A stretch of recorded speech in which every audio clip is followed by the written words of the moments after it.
उड़ने और जुड़ने की बातें एस्पिरेंट्स में।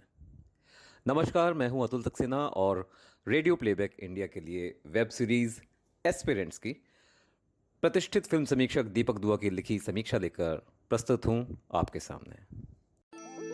नमस्कार, यह है radio playback India. Radio playback India, radio playback India, radio playback India. Old Rajendra Nagar. Partition के बाद विकसित हुई पंजाबी रिफ्यूजियों की इस बस्ती में आपको जज्बों की, उम्मीदों की, निराशाओं की अनगिनत कहानियां सुनने को मिलेंगी। कुछ कहानियां यहीं शुरू होके यहीं खत्म हो गई, पर कुछ कहानियों ने इतिहास रच दिया। क्यों? असल में दिल्ली की एक कॉलोनी भारत के सबसे प्रतिष्ठित सरकारी पद आईएएस की तैयारी कर रहे उन युवाओं के रहने पढ़ने के लिए जानी जाती है, इन्हें एस्पिरेंट्स कहा जाता है। यूट्यूब पर टीवीएफ यानी द वायरल फीवर नामक चैनल ने ऐसे ही कुछ एस्पिरेंट्स की इस कहानी पर 5 एपिसोड की यह वेब सीरीज बनाई है, जो यूट्यूब पर मुफ्त में देखी जा सकती है।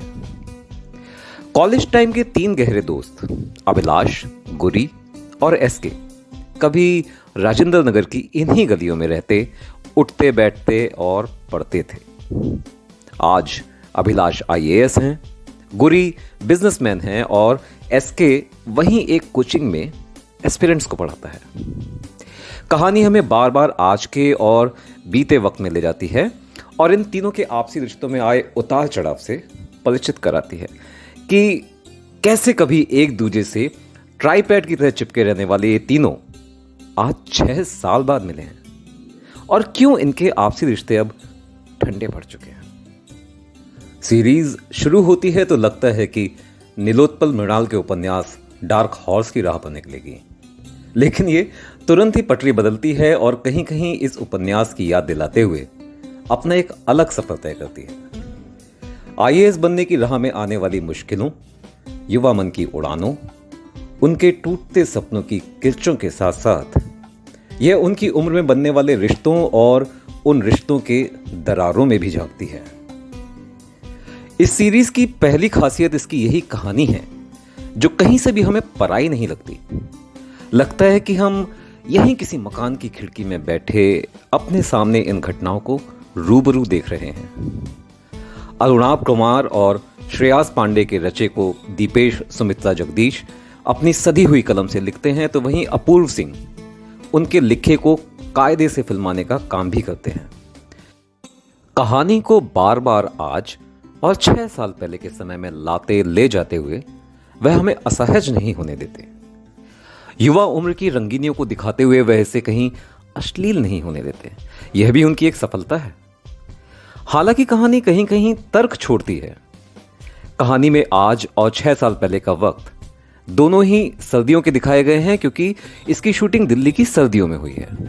बाद में गर्मी दिखाते हुए सिर्फ कलाकारों की पोशाक बदली गई है, माहौल नहीं। वरना दिल्ली की गर्मी में गाजर का जूस नहीं मिलता और ना ही शूटिंग वाली बस के बाहर के लोग गले में मफलर डाले घूमते हैं। दो एक जगह दृश्य थोड़े ढीले भी पड़ते हैं, लेकिन जल्दी समझ जाते हैं। और रामपुर के जिलाधिकारी बने अभिलाष की नेम प्लेट पर अभिलाष, लाश वाला लाश, अभिलाष क्या जानबूझकर लिखा गया? एक्टिंग सभी की बढ़िया है। अभिलाष बने नवीन कस्तूरिया अपने किरदार के जज्बे को, निराशाओं, स्वार्थीपन और अकेलेपन जैसे भावों को कहीं कहीं हल्की चूक के साथ दिखा पाने में कामयाब रहे हैं। शिवांकित सिंह परिहार, अभिलाष थपलियाल, सनी हिंदुजा, नमिता दुबे और कुलजीत सिंह जैसे कलाकार भरपूर जचते हैं। गीत संगीत मनमाफिक है और कैमरा कलाकारों की भंगिमाओं के साथ दिल्ली के माहौल को भी वाजिब तरीके से पकड़ता है। एडिटिंग सटीक है। यह कहानी जहां युवा मन की उड़ानों को कायदे से दिखाती है, वहीं उनके आपसी जुड़ाव, अलगाव के जरिए यह संदेश भी देती है कि सपनों के पीछे भागते हुए अपनों को नहीं छोड़ना चाहिए, क्योंकि सपने सच होने के बाद बिना अपनों से जुड़े आदमी की हालत उस सैटेलाइट की तरह हो जाती है जिसे अपनी धुरी तो मिली, लेकिन अकेले घूमते रहने का अभिशाप भी। रेटिंग की जरूरत ही क्या है, रिव्यू आप सुन ही चुके हैं। सीरीज देखिए और खुद फैसला कीजिए कि ये कितनी अच्छी या खराब है। और हाँ, इस रिव्यू पर अपने विचार जरूर बताइएगा। तो अब दीजिए इजाजत दीपक दुआ संग अतुल सक्सेना को। फिर मिलेंगे अगले सप्ताह एक और रिव्यू के साथ। धन्यवाद।